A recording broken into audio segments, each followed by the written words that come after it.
guys! Welcome to my vlog! So for today's video, dumating na nga itong in-order ko online na CCTV. And tara, samahan niyo ako mag-unbox and mag-install. So bale, dalawa itong in-order ko na CCTV and yung may kasama ng SD card yung binili ko.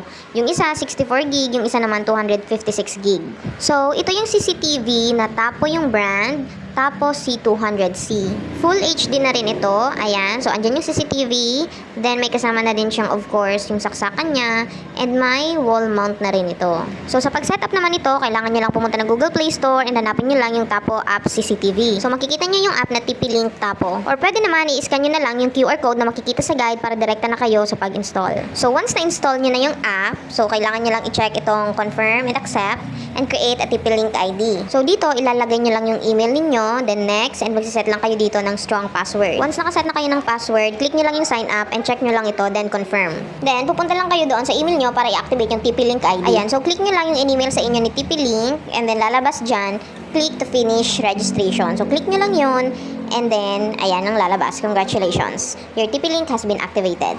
Ayan, so punta na kayo doon sa app na in-install niyo and mag-add device lang kayo doon para ma-add na nga yung CCTV nyo. Open nyo lang yung Bluetooth nyo para mahanap yung nearby Tapo devices. Then, click in their cameras. Then, hanapin niyo yung brand ng CCTV nyo. In my case, Tapo C200C.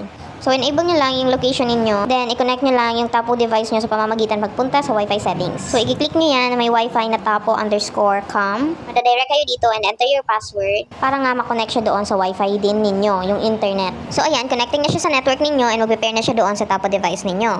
So, i-name nyo lang yung device kung anong gusto nyo. Then, custom location sa akin sa bedroom. And yung icon ko is yung milk bottle kasi si baby nga yung pinofocus ko dito. So, ayan nga, since may SD card tayo, very important yung SD card para makapag-record tayo. So, kailangan natin siyang i-initialize or i-format.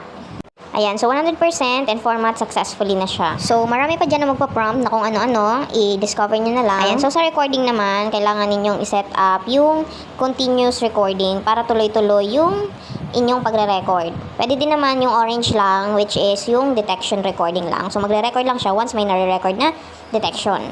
So, ayan, ready to use na ang ating CCTV camera.